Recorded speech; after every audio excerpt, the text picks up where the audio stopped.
that's it. That's all I've got. Tonight, we're going to be talking about branding yourself and branding your business.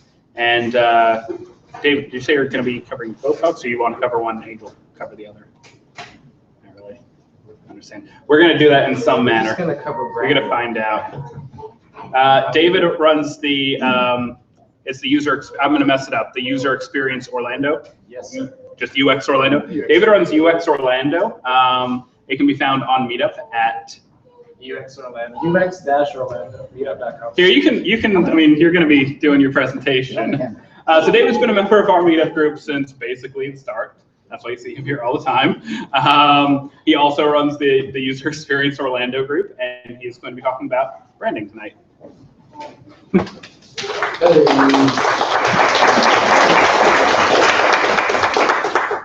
So yes, let's talk some branding. What is it? How do we do it? As David mentioned, I run UX Orlando. It's pretty fun. We talk a lot about usability issues and how to integrate that into your brand. So it's really cool if you have a WordPress site and you want to make it even cooler. So a little bit about me. If you find the hint with an image, you get a prize if you see me after. Co-founder of Sevenality. We specialize in pretty much all things visual communication and brand strategy. So yeah. So branding, oftentimes we're told that it's our logo, it's our flyers that we hand out, that it's something magical. Really and truly, it's pretty much the pre-existing facts that you have that people know you by. When we're talking about people, it's generally their character that we kind of reference. That's what we know them by.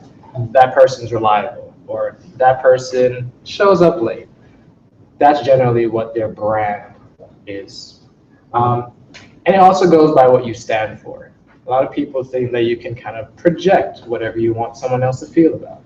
And while it does work in many different aspects, if you're buying a product, making that person feel good about the product, if there's something that is lacking in terms of what you stand for, your value system, many people won't continue with you past that initial interaction. I've been a huge fan of Dilbert lately, and here's a nice little comic. So we have Brendan and Brandon, two people that are going to be helping this company with their branding. And it's very funny because oftentimes we go and we're like, hey, I do WordPress just like that other guy over there.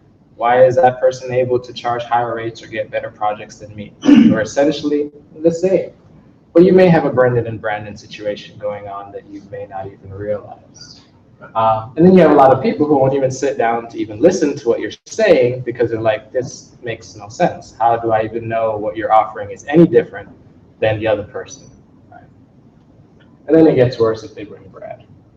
Who knows what Brad does?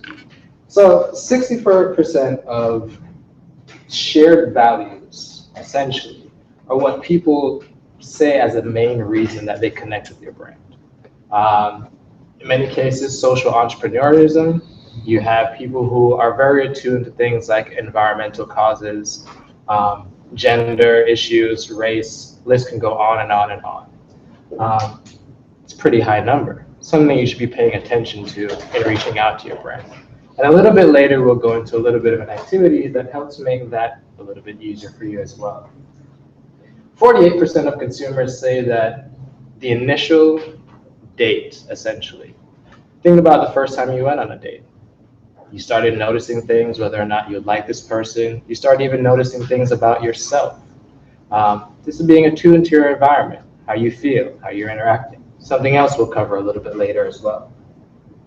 But $41 billion is lost essentially every year due to poor customer service. Now, this can be defined as many things. In our field, it could be deliverables being a little bit late. It could be deliverables not even showing up at all, or being promised something very grand and being underwhelmed by the final deliverable again. So why isn't everyone doing branding? Does anyone know? No? So it's hard work. It takes a lot of time. On average, it takes about 18 months from start to actual recognition and feeling very comfortable in building a new brand. In some cases, this can be accelerated. In others, it may take a little bit longer, especially with things like biomedicine. That takes a very long time, sometimes up to 20 years for you even to know if that brand or company is going to do anything successful with the product that they're doing. Most importantly, it takes determination. Starting anything new, especially when there are a lot of unknown variables in play, can be a very stressful time. You'll experience a lot of highs and you'll experience a lot of lows. But what matters is that you keep your end goal in sight and keep working towards that goal. Thomas Edison actually gave a very nice quote for this and said, if it was dressed like overalls, opportunities would miss most people because it looks like hard work. No one wants to do that work involved in building a brand. And additionally, it requires us to be kind of attentive or attuned to the needs of others versus our needs. What exactly does this mean? We're onboarding a new client. They say, for instance, they need a new project design, developed. We sit down, we're excited, emotions are, kind of raging, everything's going good in that moment. But what does that customer need? Do they need someone to sit down and tell them, hey, you need X, Y, Z done, and if you don't do it this way, then you're wrong forever? Or do they need someone to sit down and understand where they want to be? Many times people say, I want a website, I want a logo, but they don't really know what exactly they're looking for. And oftentimes we'll get frustrated, this person doesn't know what they want, like I can't even deal with this person. When in reality, maybe a couple questions later and you'll find out exactly what they want. Case in point, we were working on a project over the past year and they came and said, we need full marketing, branding and strategy. But we don't know how much this is going to cost. Can you give us a budget? Instantly, first thing you do if you're just starting out is say, hey, it's going to cost you X number of dollars to do this particular project. Without asking those questions, you don't know what they're really looking for, and you don't know what they need in that process either. Sitting down with them, we were able to find out that they were looking to increase awareness around a particular product that they were launching. And they also wanted it to be very consistent in the look and feel of the other products that they had there as well. They didn't want this particular product line to be its own separate line of business. They wanted it to be more of a funnel or kind of a middle piece into the rest of their overall business goals. Without asking these questions, we wouldn't know what they need. We probably would have quoted a project and been severely underestimated in terms of cost and time. And in the end, it could have been a situation where the client was extremely unhappy because of these factors.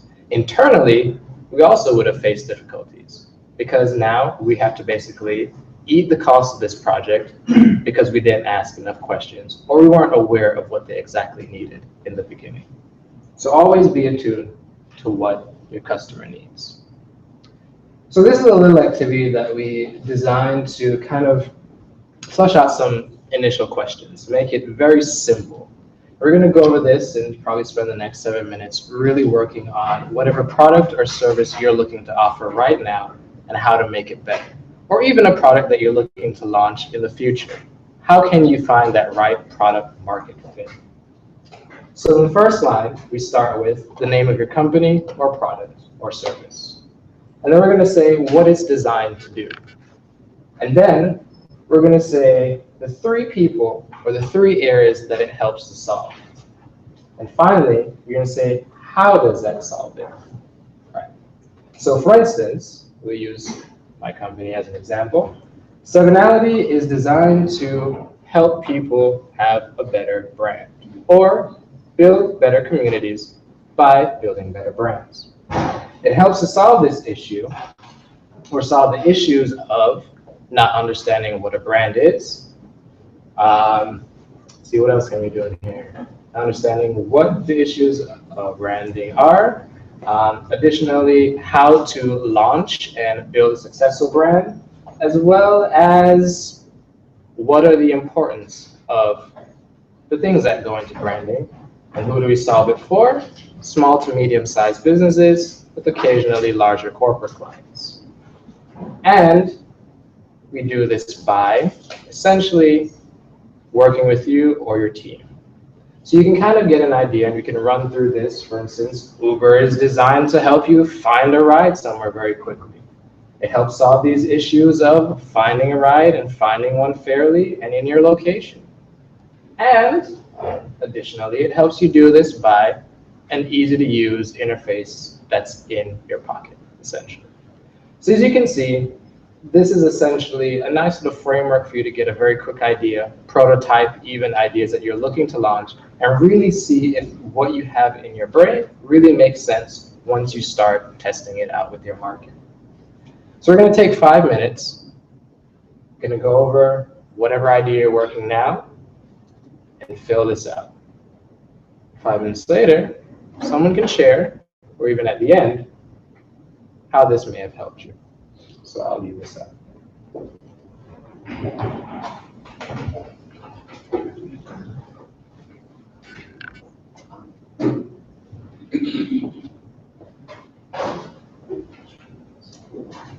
So when you're looking for things that really help, or how your product helps, many times you can say, well, it makes their life so much easier, right? From here, you can start breaking it down and say, well, how does it exactly make their lives easier? Does it solve a price point issue that they're having? Does it solve an educational issue that they're having? Or does it simply make their life easier to use? From onboarding, customer service, all the way through to maybe it touched them enough for them to refer a friend. These start to paint the picture of what your brand is, how you're able to really effectively communicate this, how you're able to put together things like internal and external marketing collateral, how you're also able to onboard new employees and pull them into your brand's culture, and effectively show others around you, even if they're not doing business with you, what it is that you're able to do to help them. So essentially, by doing this exercise and some other exercises that you can really do with just a simple pencil and paper, even notepads and sticky notes that you put on the wall, you can start painting out the pattern of the areas that your brand is really, really strong in. You can see the best ways for you to share your message with someone. With this, one example we used is for a daycare center. And effectively, we were able to solve many issues that parents were having by not being or having open communication with a particular daycare center. It was a very huge issue. Safety and welfare of their children. Something else we were able to kind of uncover and put into kind of this little mission statement. Upon launch, with these things solved, it was easier to build a better community around that. Introducing new services, new lines of business, additionally easier because we already had an open dialogue from the start. So finding how you help, what exactly you're helping with, and what exactly you're doing in that process that makes you a little bit different can go a very, very long way. Additionally, slides, if you're looking for these afterwards, will be posted and shared in our meetup group and our Facebook group as well. Is everyone still doing this? All right, moving on. So after that, you should be able to answer these 3 questions. What's your story? Why do you even exist? And why should I, or in this case, the customer, even care? If you're able to answer these questions, you have a much deeper insight into what your brand is, what your messaging and tone should be, even how to derive things like marketing strategy and visual aesthetics. It makes it easier for you to say in an elevator, depending on if it takes you 6 minutes for some very slow elevators, or 30 seconds, exactly what your brand is and how it helps someone. Oftentimes, I'll get caught in an elevator and someone will be like, hey, what do you do? And I freeze, even though this is something that I teach people how to do, because it's kind of exposing a vulnerable side. Branding is a lot about exposing your vulnerabilities. Letting people know that they can trust you, that you're human just like them. Oftentimes, we can lose sight of that, essentially. We're honed in on our craft. We're looking to do things and do it to the best, get the best projects, and share that with the world. But in that, we kind of miss the fact that we are human too, and people buy from other human beings. So, do you know your story? It's okay to share things like, I started this business around my dining room table, if that's your case. Or, I got the idea for this while I was walking through the subway, or on the sunrail, or wherever you are. Let people be able to relate to whatever it is that you have, and be able to picture themselves in that storyline. And kind of imagine that you're not there to be their guiding light, but to be kind of like their assistant and help them be the hero of their own story. From there, you're able to kind of say, this is where we started, and this is the pain that I was looking to solve for myself personally. And this is how I'm able to solve it for you, allowing yourself to position yourself differently. And then from there, you're easily able to answer that third question. Why do I care about your product or service? Because it helped me solve a problem I didn't know I had, right? So oftentimes our customers come to us and they're very confused. Like we mentioned before, they have no idea what they really want. And that's okay, because honestly, we have no idea what to really give them unless we ask the questions, unless we get to know them, what their problems are, and where they're really looking to solve these problems for the next 3 months, 6 months, 1 year, 5 years, however long. The first part of that, this is pulled kind of from my slides from WordCamp Miami, is our verbal communication. Whether this is in person, over the phone, on Skype, via Slack, how we communicate.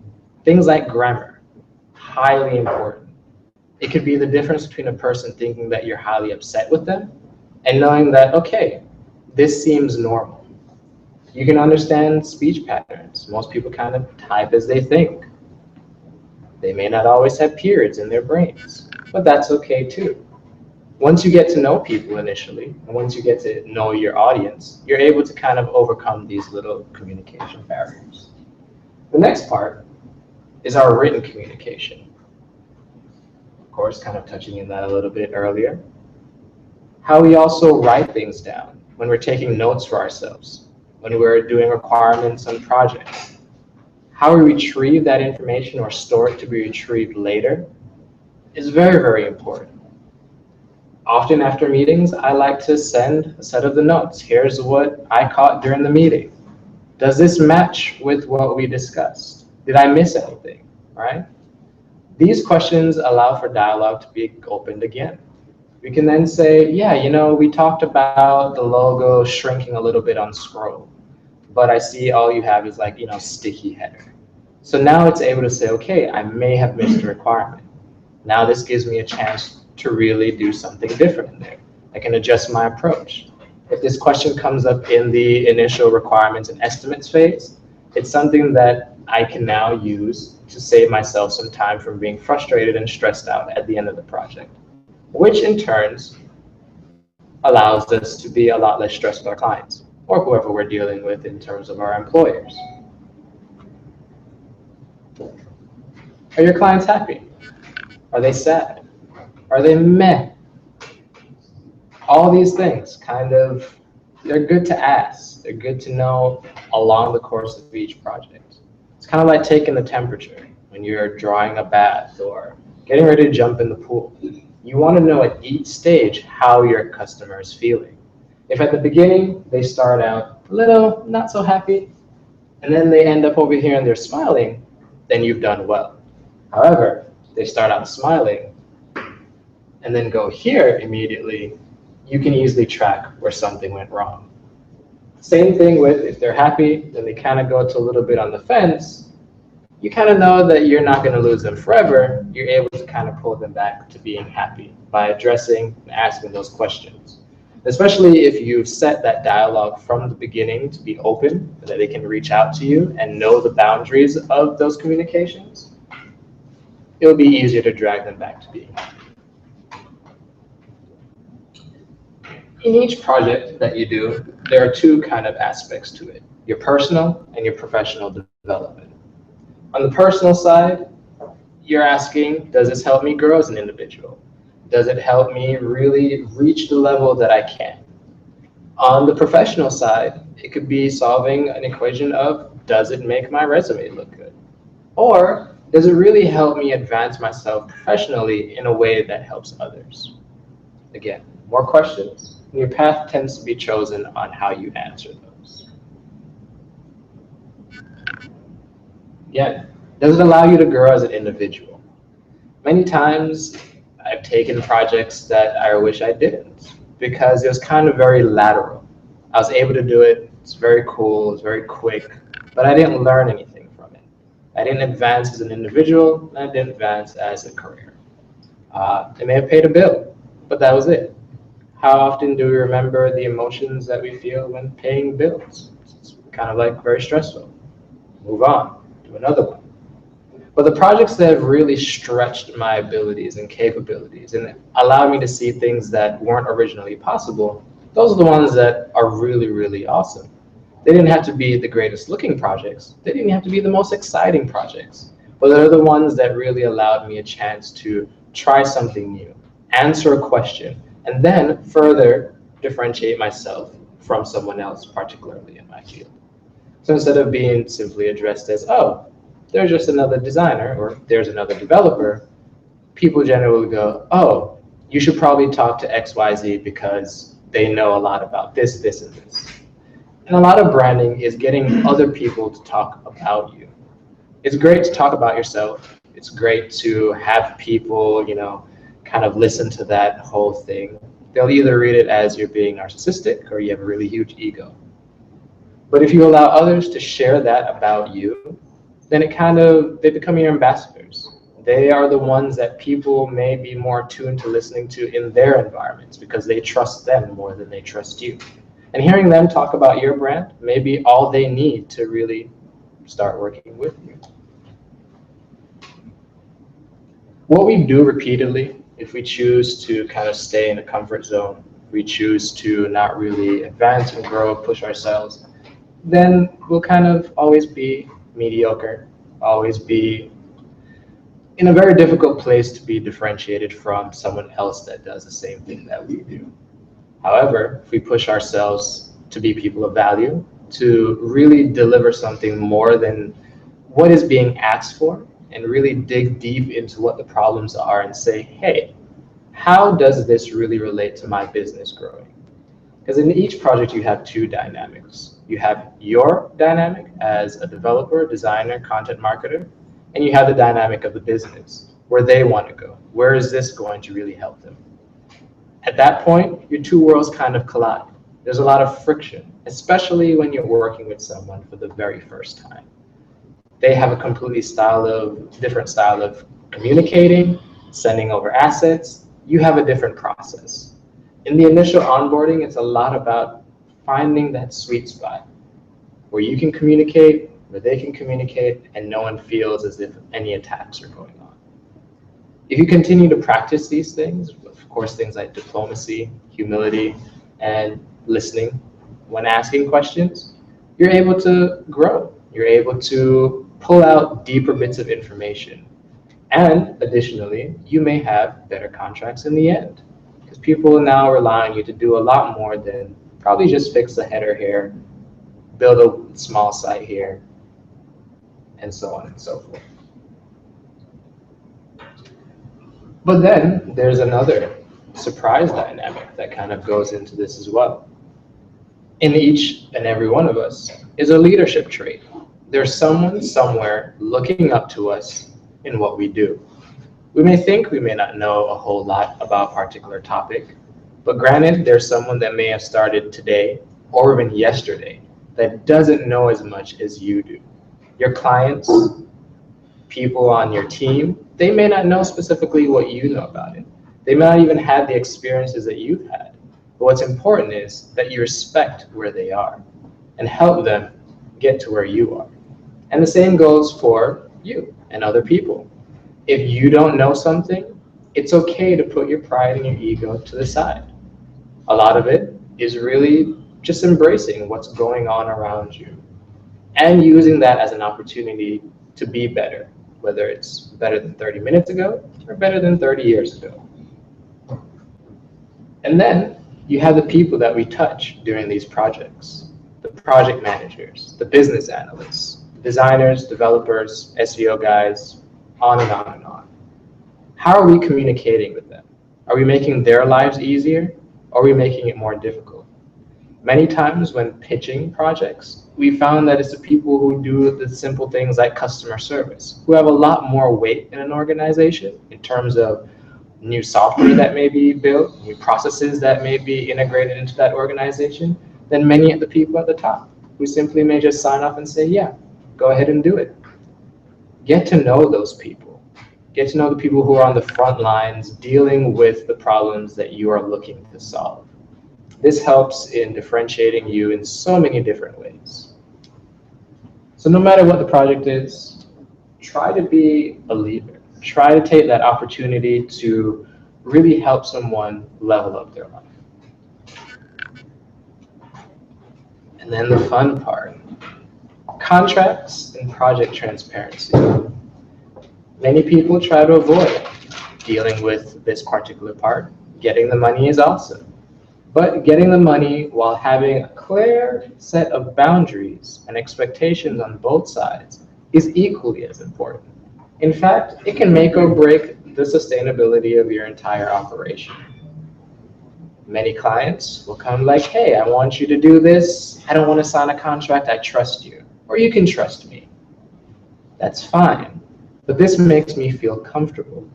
And once I'm comfortable enough to do my job, I can give you whatever you need, because we now have an understanding. If something does go wrong, we can both reference this document and say, okay, this is what our scope was. This is what we agreed that we're going to do in phase 1, in phase 2, and phase 3. We may have knocked off some items from phase 2 and phase 1 because we're pretty good with our development team. Or we may have had to push items out of phase 1 into phase 2 because they didn't make much sense from a business aspect. In the beginning, like we mentioned, if we're open, honest, and transparent with our clients or with our employers, we're able to overcome a lot of these hurdles later on. These conversations about what's in a contract or in a scope of work become a lot easier. Clients will even bring it up and be like, oh, this is not in our scope for this phase. That's okay. Or can we move this because we realize that, an earlier suggestion about something that should go in this phase makes a lot more sense. It gives you that ability to change things, move things, and still have the right boundaries between the two. Some things to list in your contracts, and of course seek legal advice before doing any contract writing on your own, is what's involved. A lot of things that make it easy for us is we have a set of standard things that go into our contracts, like intellectual property. Who's responsible for what once this project is over? Additionally, what are we testing on? If it's a development project, what is the scope of browsers that we're going to be testing on? If a client requests, IE6 or IE7, then of course that's not something we do naturally, and it may incur a greater cost because it requires a completely different set of tools to even reach out and grab that. And then tying that into your project transparency, say for instance your scheduled launch date is supposed to be 1 month after this contract is executed. And we're on week 3, almost pulling up on a month, and there's a huge list of things that aren't done. This may have happened from scope creep, which is a very, very deadly killer, or because the requirements weren't written down clearly and things were missed and time was spent elsewhere. This is a great chance to be like, hey, we noticed that during our project, we've had a lot of things that have altered our scope. Chances are, if you're in an agile development environment, that these things will get added to the end of your sprint. So you don't necessarily have to deal with them impacting your project timeline. But if they do, and you're feeling stressed out, you have that transparency. You have what goes into your contract taking care of an event like this.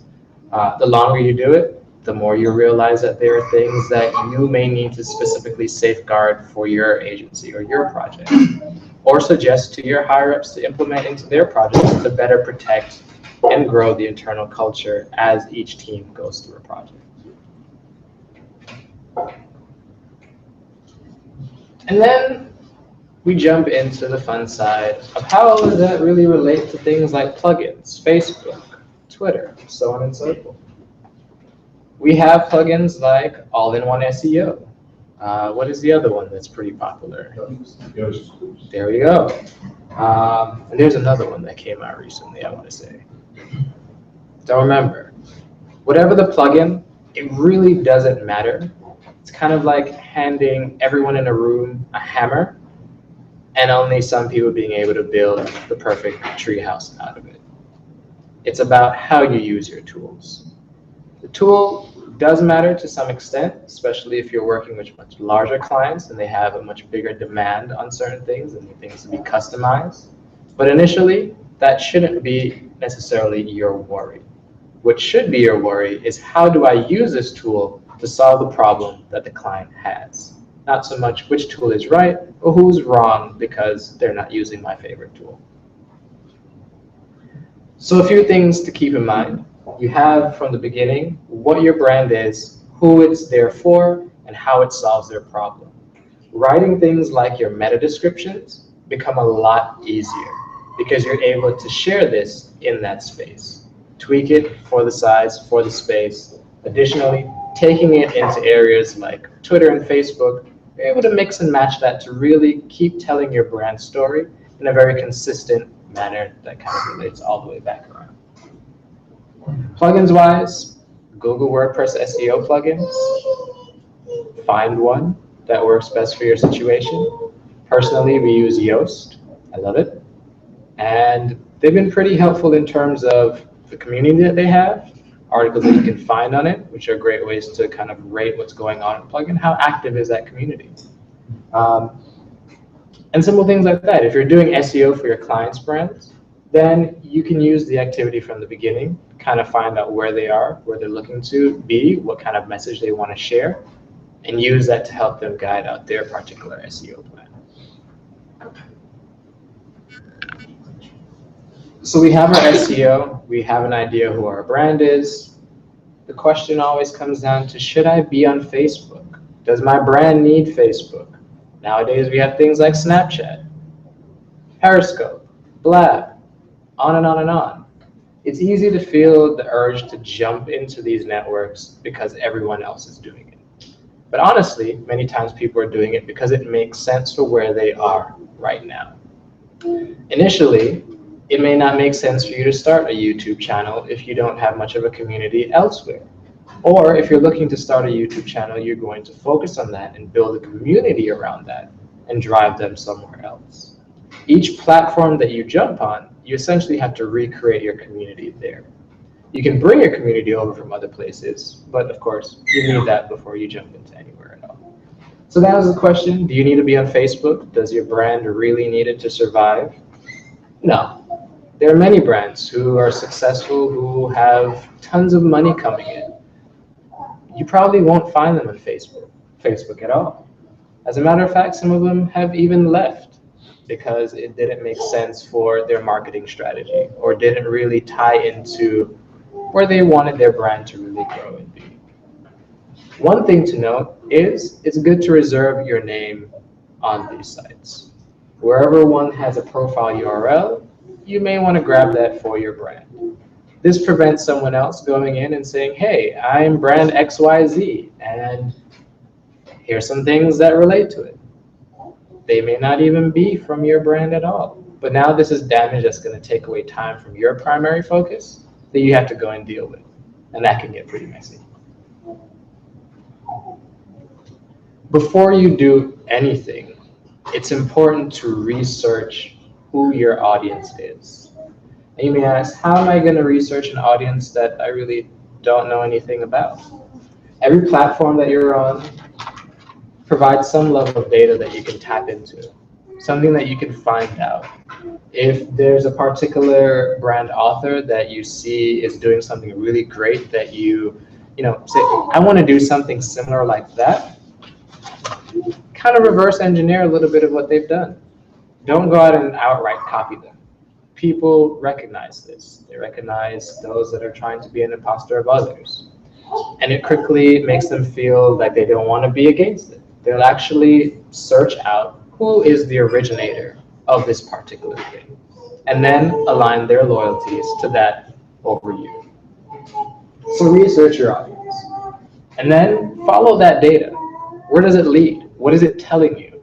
It's great to say, oh, well, this person has 10,000 likes on this particular post or picture. I want 10,000 likes. And instead of saying, okay, well, their audience is liking this picture because they've built up the community, they've established the communication and the trust with them, and now they're really sharing, the reciprocation of the value that they've received. We don't see that part. We only see the end result of it. And so we miss everything that's very crucial in between point A and point Z. So following that data and seeing what it uncovers can help us do things like find out really cool things. This is actually from the Twitter Insights. Everyone, I think, actually has access to this in analytics.twitter.com, I believe.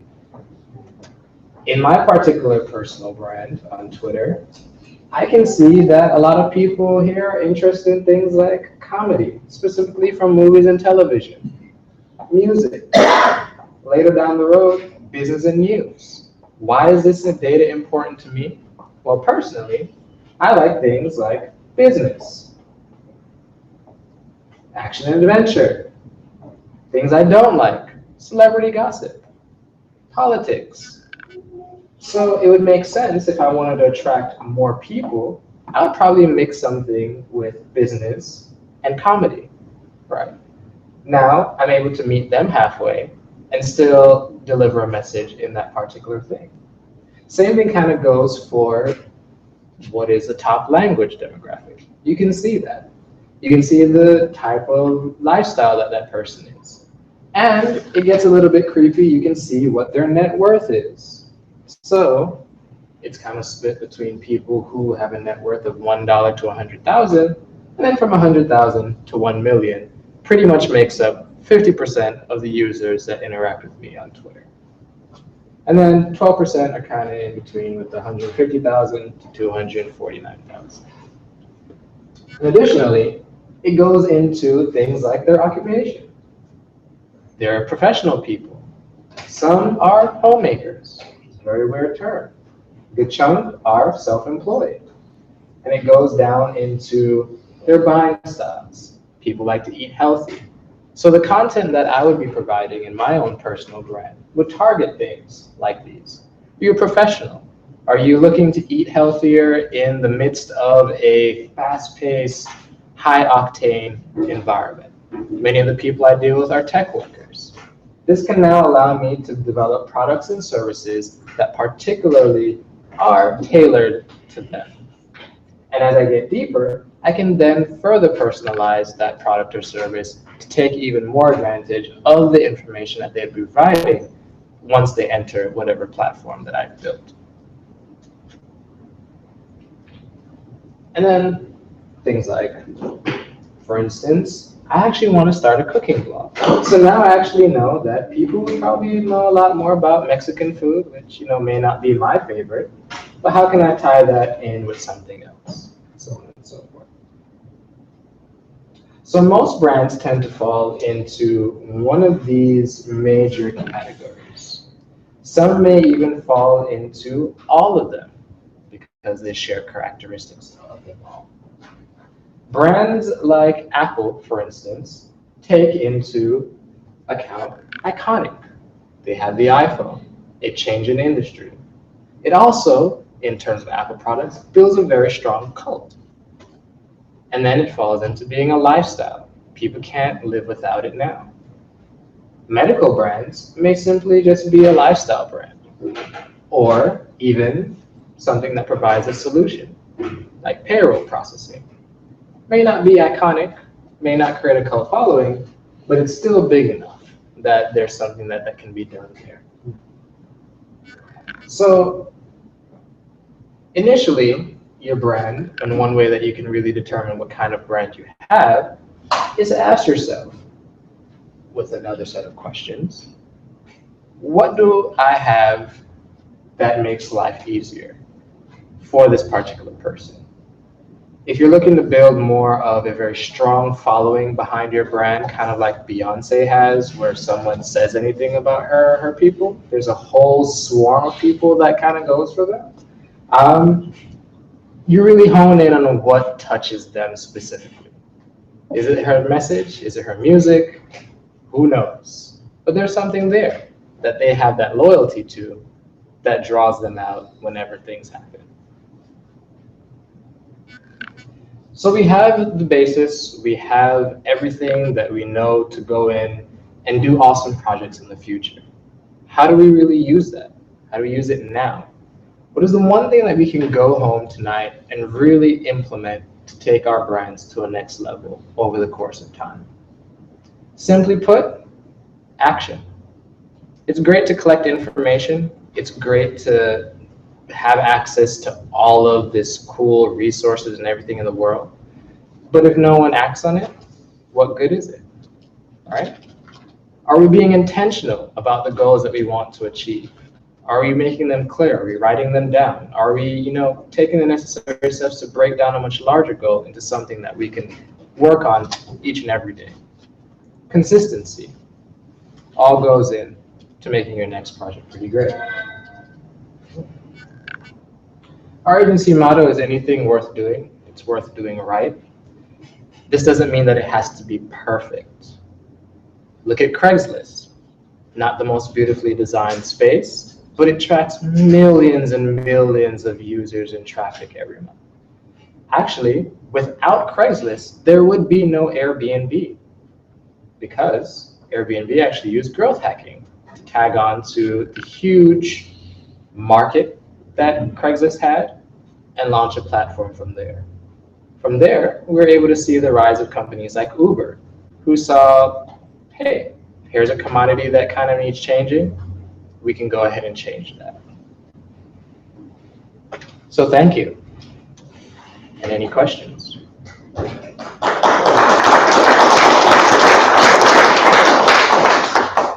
Going back to the discussion about social media, for a small company just starting up an e-commerce site, what would you, in general, I know you can't be specific, but in general, what would you want to see on a Facebook page at a company's retail site? What would you be looking for? I would be curious to how this product fits into my lifestyle. For instance, you can take a new shaving product, right? A lot of men are very loyal to a particular razor.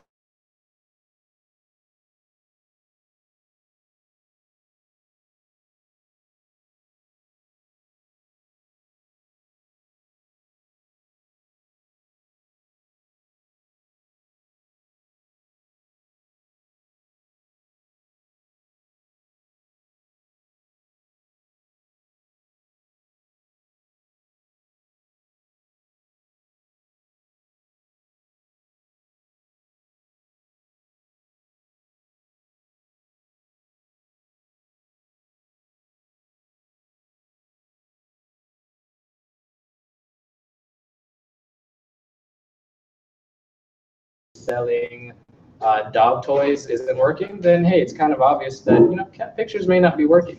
Maybe I want to post pictures of dogs playing with these toys, or a picture of a guy using this particular razor, something that they can relate to. Does that help? Yeah, it does. And actually, that kind of ties into your visual question about, you had the question of all the blanks in it, about some blank is designed to, it helps solve the issues. So basically, you would say, build your Facebook page or social media around that question. And of course, you're looking, any platform that you build something on is essentially a road that's leading back to your home base. Building your business on someone else's platform, while great, kind of will put you into the term of the fad of that time. Many people build successful businesses off of Facebook, custom Facebook pages. That was something we even did at one point. But Facebook changed the rules on how that even operates, and tons of companies went under literally overnight. So yes, building where your home base is, how people are getting there, what experience you're providing to them there, regardless of if you advertise on TV, Facebook, or in the newspaper, they can expect consistency, which is another very huge pinnacle of a brand. And know that when they're leaving this Facebook portion of their journey to go back to your site, that whatever they see there is going to meet your expectations. Yes. Any other questions? Thank you once more. And I believe we're done.